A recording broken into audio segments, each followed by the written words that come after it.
Hello and welcome to Comics Connects. I'm joined today by the IGEL team. Welcome, gentlemen. Thank you for coming. Morning. I'm Darren Fields, and I'm VP for UKI and International at IGEL. And I'm James Millington. I am VP of Product and Solution Marketing. I'm Justin Thorogood, Area Vice President for Channel for UKI and APAC. Could you tell us a little bit around who IGEL actually is for those of the audience that don't know about IGEL?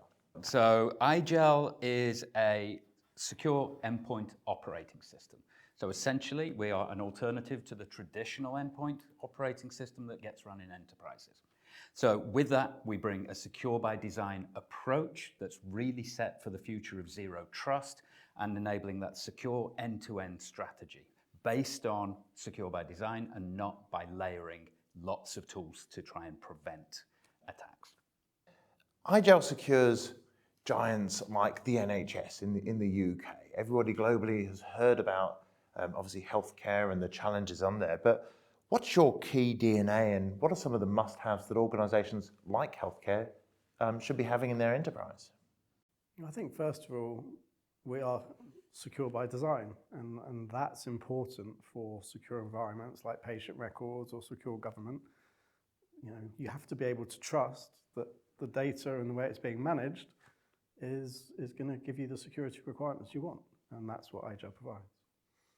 And from a user perspective, how are you different from the traditional way people work? Do the users see any difference, or do you actually provide a better outcome for them?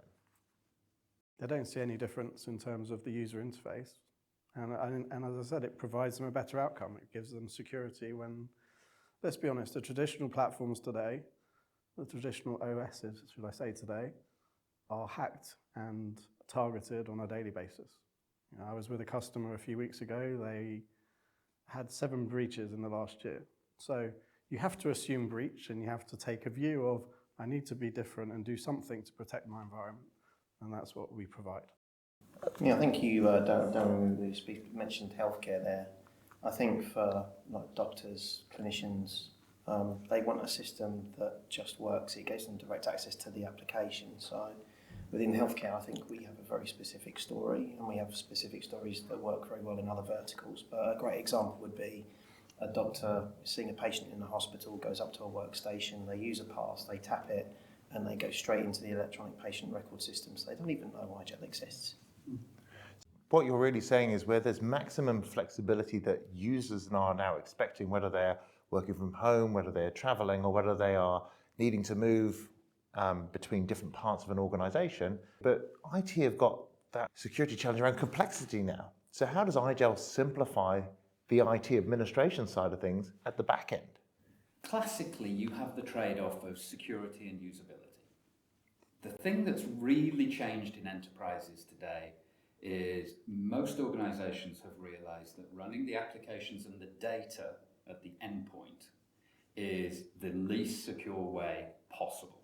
There's been so many incidents in the news where laptops have been left on trains, have been stolen, and following that is a big breach report trying to understand what was on the device, what kind of records were stolen. Particularly in healthcare, you see rules and regulations that you have to have a public disclosure if more than, say, 500 patient records are breached. Well, if it's a laptop with patient information on, you have to do a full forensic analysis.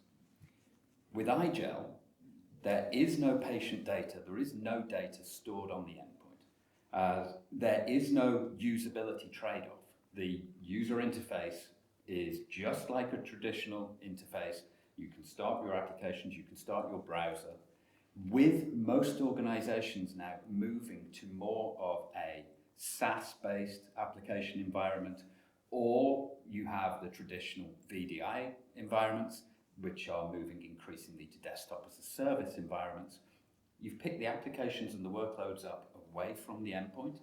And because you're not looking at the operating system to have to be completely multi-purpose to enable everything from TV streaming to enterprise coding and everything in between, and opening up the operating system to enable all of that to happen, we are now able to lock down that endpoint so that the operating system cannot be changed. It's an immutable operating system. No changes can happen. There's no data on the endpoint. Everything is encrypted. It's small and it's modular. Only what the user needs gets installed at the endpoint. And to your point about the manageability, that makes it much easier to manage. Yes, we do updates, but they're much smaller. We're a 1 gig operating system versus the 64 gig footprint of a traditional endpoint. So it's much easier to update. There's no trade-off whatsoever with the user experience, much more secure by design, and integrated with those critical partners that organizations are looking for, zero trust, and delivering as part of that device pillar of zero trust and Essential 8, being able to make sure that we deliver on those requirements. There is a real value to not only the cybersecurity team, but the IT service desk that need to manage vast swathes of devices and multiple devices per user, and simplify where it makes sense to have a different operating system, a different approach in their environment. Yeah, so there's a couple of approaches to that. One is, if you have a different environment there, if there is a problem, you dramatically reduce the blast radius of any impact. To the admin point of view, we've had customers tell us that their admin to endpoint ratio is about 1 to 20,000, as opposed to about 1 to 5,000 that we see in a traditional environment. I think one of the point I'd add to this is, with a recent customer that I've been speaking with, it could take several hours to do an update on one device. So you're a big organisation and you're trying to do these updates across a big, broad customer base, 100,000 plus, and you're taking 4 hours on a device. That's a massive impact on your business. You're talking large scale, but this also sits at the smaller scale, doesn't it? There are organizations where there could be less than 100 people that could see real value around considering a different security approach to both their endpoint to enhance their app delivery strategy.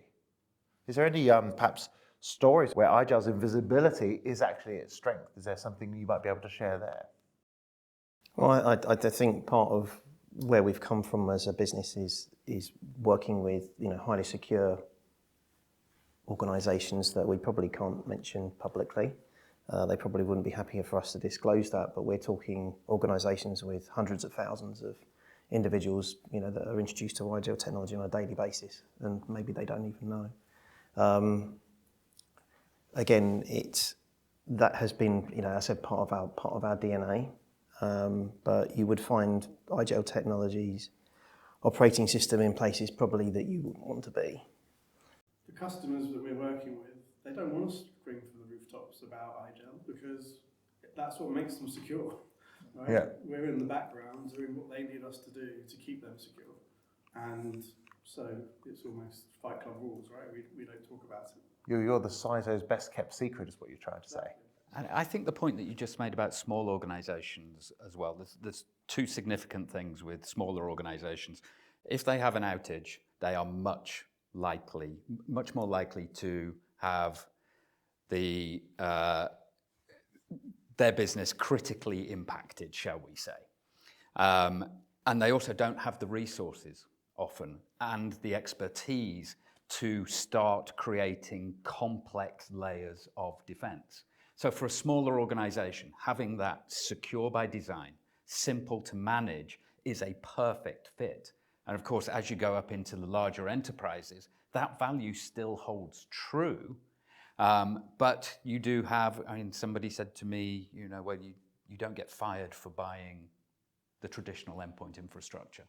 And I think that rule is absolutely broken now. We've seen any CISO that's had their organisation hacked. Yeah. So that old rule is very much changing. Well, it's that traditional environment, isn't it? You speak about it a lot, Darren, in front of customers. This whole manage, monitor, mitigate, and unfortunately, I think those times are coming to an end. We're seeing stories on the front page of the UK tabloid news every week. There's another company, big brands, but those cyber hacking groups are they're working their way down the scale. I mean, we've seen recently here with the Qantas incident, the refusal to pay the ransom, and now, was it 5.3 million customer records on the dark web? 5.7 million is now on the dark web. What you're highlighting is apathy at the security or the IT decision makers level. We'll always do this way. We'll spend lots of money on lots of agents that we think we need because it's the way we've always done things, is the biggest challenge that's keeping them awake at night, and they don't know that yet. It's funny, there's several things with the endpoint, and I wouldn't say it's apathy, but it is this is how we've always done it, and this is all we know. One of the areas that we just launched a new solution for is business continuity at the endpoint. And what we're finding in that, when you look at all of the analyst frameworks that talk specifically about business continuity, they major on the data center. And they will have their real-time recovery objectives on the data center. And when we talk to customers, we have great conversations about their active sites and the connections between the active sites and how quickly they can recover to the active site. But then when you ask, well, what about the endpoint? Well, we don't have the data on the endpoint that's backed up. Okay, I understand the data. But what are users actually going to use to connect To your corporate data. exactly to that data that's backed up? And at that point, there's Yeah. And the general answer is either we've got a few laptops in the cupboard, or we'll send somebody down to the local hardware store to buy a few endpoints. It's, okay, so you cover maybe 5% of your users. But I asked the question to the analyst, why is the endpoint recovery not featured and factored into the frameworks? And it's just the way, it's just what we've always done. They've taken a broader view of everybody's using or taking a particular approach, so we'll ignore that to some degree. Yeah. Even though it's the critical thing of, if we go down, I want my people back up and working as soon as possible. How do they do that if their device is compromised? Look at a recent major manufacturer in the UK. I mean, they were massively hit to the point that they're losing 70 million a day. 70 million a day. 70 million a day, and the government is now having to effectively put massive amounts of money in place to support them. Now, if they had a backup scenario, business continuity proposition, where they could dual boot into another environment, their manufacturing wouldn't have gone down. They'd have been able to continue working for a period of time while they dealt with the issue at hand. So that's where you've launched a business continuity and disaster recovery solution. It's really important to understand that IGEL doesn't need to be a fit for everybody in production. You could run a traditional way if that's your choice of doing it, but having the option to dual boot into a different system so your device can still work, you can still access it, whilst IT and security are working on the problem, you don't lose 70 million a day. It's an insurance policy. You're putting an insurance policy in place that if the worst happens, I can revert to that. Now you've put in a position, your business in a position of security, right? You can continue, you know you've got a fallback. It's essentially high availability for your endpoints. Yep, you've got your HA for Great your way of data putting it. center. This is high availability for your endpoints. Organizations tell us, if you can just get my users to Office 365, to Teams, and you can get them communicating, that is half the battle. It's just get that first stage. And if you are an environment where you have already gone to SaaS applications, to a DaaS environment, then we can get you seamlessly to where you need to be. We understand some organizations need to run or want to run a traditional environment. That's fine, but make sure you understand the risks. You've done it for your data center, now do it for your endpoint. So it's interesting, Darren mentioned there about an insurance policy. Again, what we're starting to see, and I think this is a global trend, is that the cybersecurity insurance industry is booming. Right, we're seeing financial institutions taking out policies for hundreds of millions of dollars to provide them the protection should they should they have that major outage, that they can cover not just replacing devices and replacing hardware, but it's also about repairing reputation. And I think we're in a position now, so we're beginning our early rollouts with customers, but the conversations now are going back to that cyber insurance provider to say, we now have this solution in place. This potentially could help mitigate that very expensive policy and provide a reduction to that customer as a result of showcasing that they have a plan for the endpoint where historically they wouldn't have done before. I mean, the latest numbers are telling us from the respected those cybersecurity providers that the cybercrime industry now is worth $10.5 trillion. Like, to put that into context, if you take a look at the top 10 kind of assets globally, gold would sit there at just ticking over at $21 trillion. Nvidia is sat at number 2 at $4.1 trillion. So if cybercrime were a company, it would be the second largest asset globally by market capitalization. And that's a scary thought. That's only increasing, unfortunately. So what are customers going to do about it? And the thing I'd add is, we talk about AI a lot, but that's making the attack coming from cyber hackers ever increasing. I mean, it's giving them new ways of hacking and impacting customers. But it's at all levels. Right? We talk about the big customers, but even the small customers. Someone I was with last week, their business was hacked. It's cost them tens and tens of thousands of pounds as a small business to get that resolved. That's a major impact for a small business. So it's happening, as I said, in increasing scale, but at all levels of business. Users are still, from a humanistic side of things, still likely to click on the link, download the file, share something, and that causes a problem. So how does the IGEL read-only operating system stop attacks before they start to help create that business win scenario? Yeah, there's a few levels to the security story. So at the simplest, 99% of malware is written for Windows. That's what it targets. So the chances of a hack coming in, being written for Windows and attacking Windows is highly likely. So if that attack comes in, as most are going to target that, if somebody is using IGEL and clicks on a malicious download or on a malicious file that's in an email, it's not going to run. It's simply not going to run. We are a secure Linux operating system. So first, 99% of the attacks out there aren't going to run. Second, if somebody really is targeting, well, as you said, the operating system is immutable. It cannot change. It doesn't change. Every time you reboot it, it's there fresh as if you've got a brand new golden image that you've applied. But the attackers are coming from multiple levels, and a lot of what we're seeing at the moment are things like stolen credential attacks. So there was news with a BBC journalist just a couple of weeks ago that was told, sell me your username and password and we'll pay you for it and you'll never have to work again. And that's increasingly what we're seeing, that either stolen or just handed over credentials.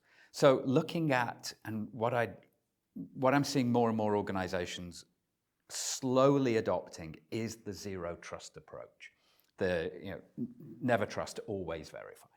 So we integrate with things like Entra ID and other authentication mechanisms. And we're able to do things such as checking the conditional access, checking that the device that it's coming from is an IGEL device. It is a managed IGEL device by the enterprise. So even if you have somebody that hands over their credentials, we're still going to check that the device is actually an IGEL managed device. And if it's not, if it's just the username and password that they've got, that's not enough to get them in. So it's important to look at the Zero Trust framework. It's important to look at the Essential 8 frameworks and make sure that you're ticking those boxes and you're not just letting anybody in and username and password that they're saying, yeah, I'm Nick Cross, can I come in? No, because you're not. So how does your model make compliance with say, APRA 320? And how does that help deliver cost savings at the same time? So with the APRA framework, and we're seeing this with a lot of frameworks, you have to be able to prove that you have a recovery mechanism in place. If something does happen, and that is, nothing is foolproof, and it is, but you have to be able to show that you have a recovery mechanism to come back. Now, the way that we approach that is first, be more secure by design. So start there. Sounds familiar for what you've been saying? Exactly. But, like I say, if you do have to run a more traditional endpoint, then again, look past the data center. Make sure you've got something at the endpoint that you can get 100% of your users back up and running. I hear, like I say, you can break out a few old laptops from a cupboard for the essential workers. Isn't every worker that you have essential? Isn't that why you're paying for them? Isn't that why they're there for your business? All of your workers are essential for you to be able to deliver business as usual. And with the IGEL business continuity and disaster recovery solution, that is what you get. You get a recovery time objective in minutes for 100% of your users to be able to get them back and get them connected.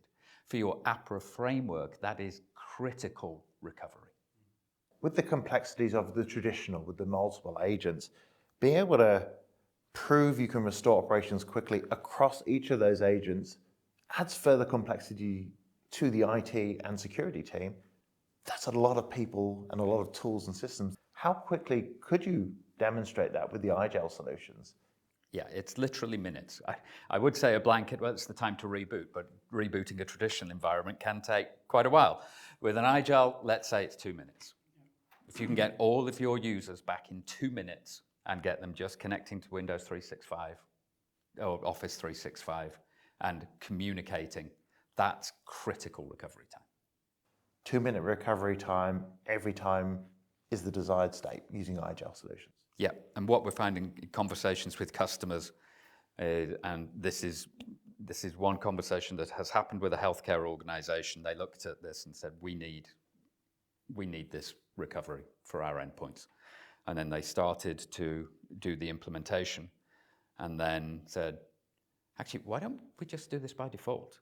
Why don't we just... The light bulb moment came on. I wrote a blog that said when I was a kid, you go on holiday to somewhere fantastic and you spend all this money and you save up all year and you go to this place and you think, oh, it's wonderful here. Well, why do you go on holiday there? And why don't you just go and live there? So the analogy is, you put this fallback mechanism that is the safe, the secure, the place where you want to be. Well, why don't we just start with that actually and just be safe and secure by design? We do see a lot of customers, they start down the road and they'll go a little bit of the way and then they get hit by something. And then they say, okay, we should look at IGEL.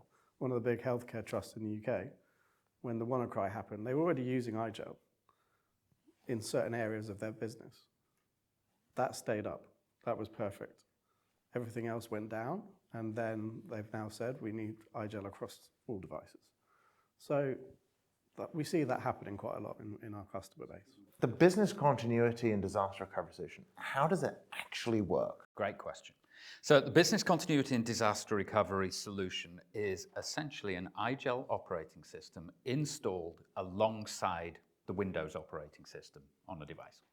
There's actually two ways it works. You can either do that, or you can utilize what we term IGEL USB boot, which is IGEL OS on a bootable USB drive. What we actually see is organizations saying, I want both. So in the event that the Windows endpoint gets compromised or has a problem, then you can reboot and you can just select IGEL OS from the hard drive, and it will bypass the Windows partition completely, clean boot to IGEL, so you're using that same in-place hardware to just reboot into the IGEL OS. And then fire up a browser, connect to Office 365 or any of your SaaS applications. Organizations have the USB boot as well, just in case the hard drive actually fails. And if that happens, then you can just utilize the USB boot. So with the dual boot technology, critical there is, like I said, we bypass Windows, but we also make sure that that is kept for any forensic analysis that might need to be done on that Windows partition. So everything is kept, but your users can get straight back to work. I think the key point here is what I said earlier. You're back up and running in 2 minutes on that device. What Right. an incredible So- insurance policy. Yeah, exactly. You think about today, you're stuck, you're looking at a screen, you can't do anything. You don't know how long that's going to take to come IT back. aren't answering the phone Right, to you. no one's answering, Yeah. no one's helping, you're stuck. Right here, 2 minutes, you're back up and running and working and communicating and your business continues. And not just a fraction of your users, all of your users. I'll challenge that for a second. Sure. All of your users, you talked about IGEL managed devices, but you also talked about a USB boot. So contractors can come into an environment securely. Yep. Whether that's standalone or using business continuity, they can have a little USB key onto their keyring. So if something goes wrong, they can continue working and supporting your business. Is that what you're saying? Yeah, exactly. So it is that we've utilized that USB solution for contractors for some time to be able, and for BYOD use cases, where you want to turn that endpoint into a secure endpoint to access your information. So rather than letting somebody just with a traditional endpoint come in, so I want to lock down the entire endpoint, and only then, and so I can do that check of, you're coming in with a username and password, but is that a device I actually trust? Is a device that is under management by me? And if that's the case, then you can come in. So it's extending that use case, the BYOD use case, the contractor use case, and that same technology that's tried and tested in the field to be able to enable that quick recovery for all of your users. It's really simple for the business executive to understand. How do you help organizations change their standard approach to doing IT and security? I think standardization is vital, right? So there are things that are non-negotiable, let's say. So in an example would be the cyber agent footprint. It's a corporate standard, right? So when those individuals happen to be using IGEL, they want the ability to have the comfort levels that it can be managed by Intune. That there is the cyber security vendor of choice, whether it be someone like a CrowdStrike, a Palo Alto, a Fortinet. That those agents, Zscaler is a recent addition to our IGEL Ready program. Those agents are developed by those organisations for our platform, regularly updated, and the organisation can select when those updates are rolled out. But it's ensuring that there is, as you say, a corporate standard wrapper around that environment. So at some point, if they do go end-to-end IGEL, that wrapper still exists. So that corporate standard is adhered to. And we have, I think it's circa 135 partners that sit across cybersecurity, other platforms, peripherals. So we spoke a lot about healthcare, even things down to like the voice-activated headsets that talk to the MRI and CT scanners, as an example. You know, those can be impacted by an update as well. They just suddenly stop working. And that's not something that's good for a doctor if they've got a patient that's sat there waiting for a scan. And the flip side could be if you've got a big call center having to deal with whatever an organization might be doing, they have to have peripherals. They could have people flexibly working from home as well as in their office in rows of desks. We've all got those images. It's just as relevant for those people as it is for healthcare. 100%. And I said a recent customer win that I've just seen is a joint win with Genesis that sits on our platform, a recognised contact centre platform. But I said there's 135. Again, it's consistently growing, and some of that is actually driven by a customer that has a demand, and we can see that there is a wider market opportunity for IGEL to co-develop with that organisation. From an IT perspective, we've talked a lot about that. There is such a critical requirement around operational technology. Does IGEL have a place around protecting that? It's typically deemed as legacy, don't touch me, don't turn me off, but how does IGEL help with that? So there's several ways that we help, and we have a lot of manufacturing organizations, and the big move in operational technology, which a lot of your IT audience may not be necessarily aware of, OT is often the manufacturing equipment, and it has traditionally been air gap network. It's been completely its own thing. In organizations, it will be run by a completely separate team.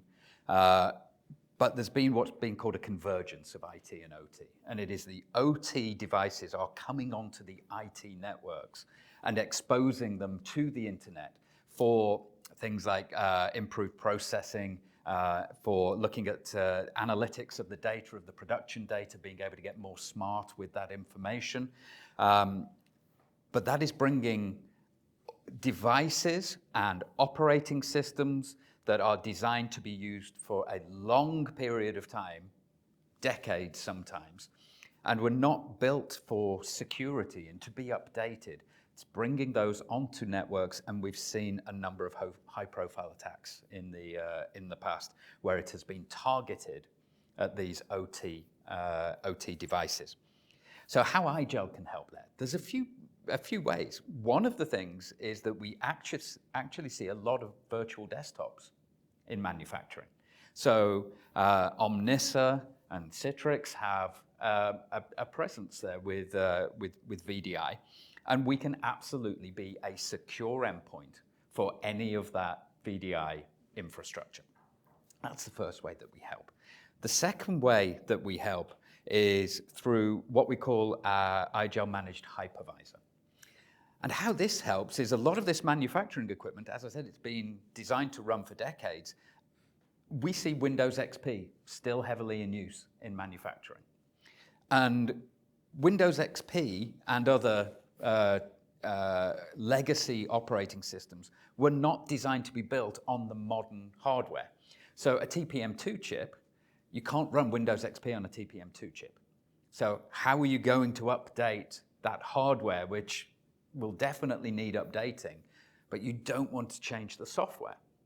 So one of the things that you can do is using the IGEL Managed Hypervisor is to run that legacy Windows operating system on an IGEL device. So you get that fundamental security of the IGEL device. You have the central management. So if you have manufacturing plants, if you have logistics, warehousing, for example, where it's very much what would be termed an edge environment, then you can utilize IGEL at that endpoint. You bring all of the management, and you can still run the Windows operating system, the legacy Windows operating system, in those environments, giving you the centralized management.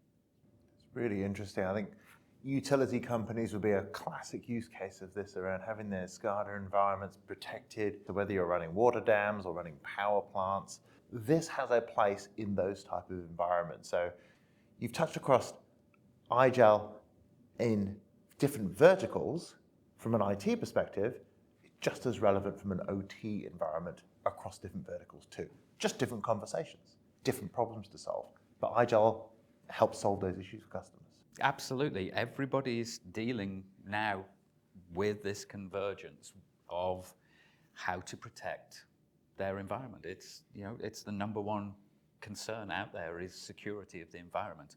And we are doing things in a fundamentally different way while also having the integrations with the critical partners.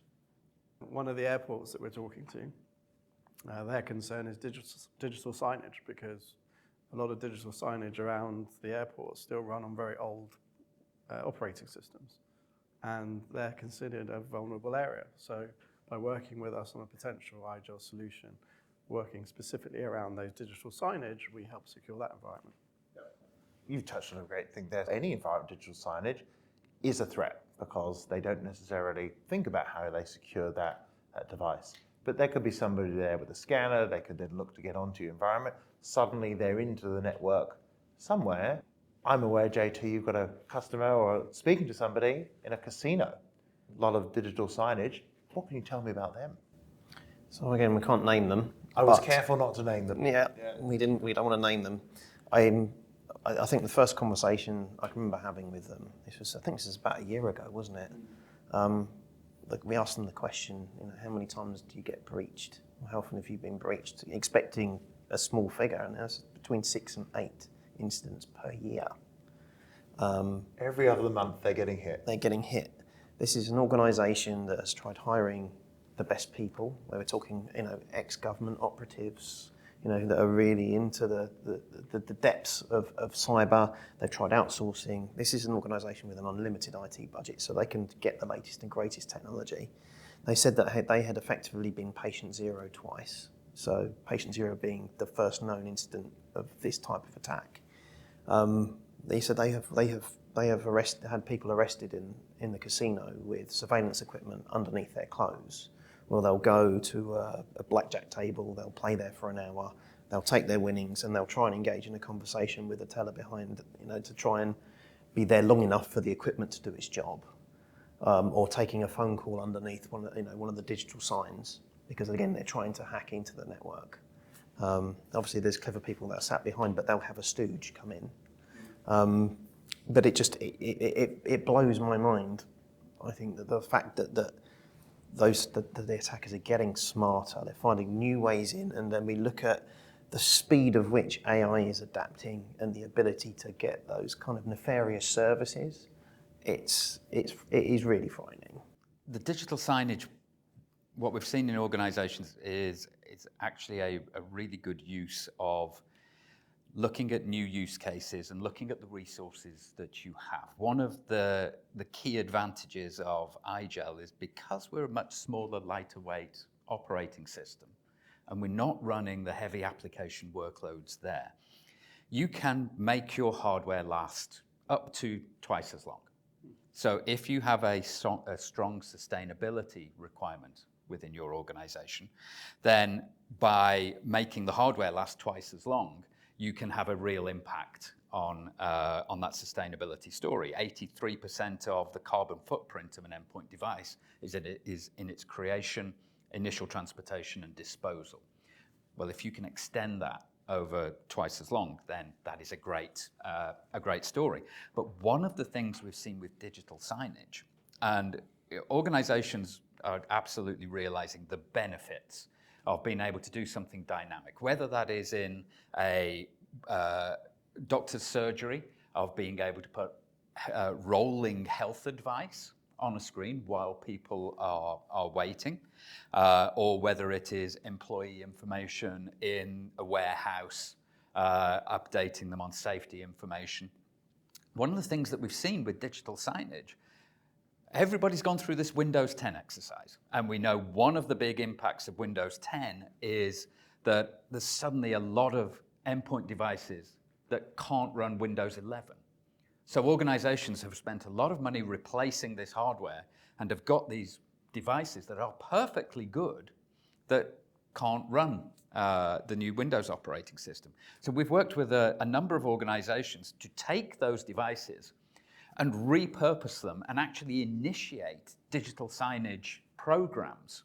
Because now all you're buying is a single screen. The hardware you're getting, because it's hardware you already have, but you're adding real business value. We've even seen one organization that's talking about selling the time on the digital sign to sponsors and other organizations, actually using that now as a revenue income, selling that time where they've got to catch an the audience. real estate side of it. Essentially that.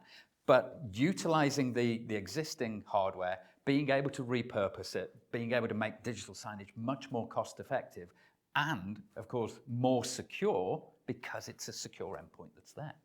All this sounds wonderful, IGEL. How are people actually going to quantify this? How do you measure this? How do you look at that total cost of change and use their numbers, the people who could talk to Team Comics about, we like what we saw about IGEL. Yeah. I need to speak to my really tough person over here. Tell me how you're going to help me with my numbers so that I can validate why we should be doing IGEL. Talk to me about that. Yeah, so Sounds like a great value proposition. Is it going to consume my company's entire budget for me to be able to do this? And are the numbers real? Yeah, so it's a great point. We see organizations being able to save up to about 75% of their endpoint budget by putting in an IGEL solution. How do they do that? There's 3 key savings that we look at. And we are just about to publish research which looks at about 130 TCO analyses that we have done with customers, and we have a terrific third-party tool where we can go through this analysis and do something specific for every organization. But there's 3 key buckets. The first is hardware savings, the second is software savings, and the third is operational savings. So how they play out. The hardware savings is taking your hardware CapEx budget that you have, and essentially we can make your devices last up to 100% longer. So you're delaying that hardware refresh cycle. Now, of course, at some point you will have to buy new hardware, but when you do, because again, we're only running what the user needs at the endpoint, instead of having to buy the top-end i7, i9 devices for all your users, you can buy an i3 or an i5 device that's more cheaper to buy and more power efficient as well. So that power efficient story, we see that in healthcare with the workstations on wheels, where they get unplugged and taken and pushed around. We can make them last 22% longer. So giving improved flexibility for the care providers, reducing power and extending the device life cycle. So that hardware bucket is the first one that we look at. And we see organizations make about 50% of the savings on the hardware savings. So it's significant. So the second pillar of the TCO savings is the software. So traditionally, you're going to be buying an expensive security stack. So all of the TLAs, your EDR, your XDR, your AV, your VPN, your DLP. Stop. Too many acronyms. Okay, there's a lot. That's the traditional cybersecurity market for you, though. Gosh, okay. So there's a lot that sit on this that not everybody in the business understands. So software savings. Yep. So how does it help? Everybody has to buy those on top, generally. That you don't have to do with IGEL. And we see about 25% of the savings come from not having to purchase all of that additional software. The final 25% comes from not having to have your IT teams operationalize all of that software. So significant time savings in not only doing the purchasing, but also in then doing the implementation, the update, the management of all of that. So those 3 key areas where we drive improved TCO: hardware, software savings, and operational savings. So you mentioned you got a tool for this. How can people access that? We work with the customer to go through that tool. It's their data. That's the important thing. We're not making data up. We want their data in the tool that they agree is their metrics, so that the result that comes out is very much personalized to them. So working with ComEx, we can give access to customers from the tool. Correct. Yeah. And what you find is there's lightbulb moments in the customer, because you get back into day-to-day operations, things are just moving and moving. When they actually take things apart and start realizing, oh, I'm paying for that there and I'm paying that there. Do I need that? Do I not need that? The whole concept of their infrastructure changes for them and then broadens into a different conversation. Darren, James, Justin, thank you so much for your inputs. Thank you, of course, for traveling the other side of the world to come and be here in Australia talking with us and talking to Australian businesses, your existing customers. We really value the partnership, your solution, how that helps differentiate ComEx. Thanks, Thank you for having us.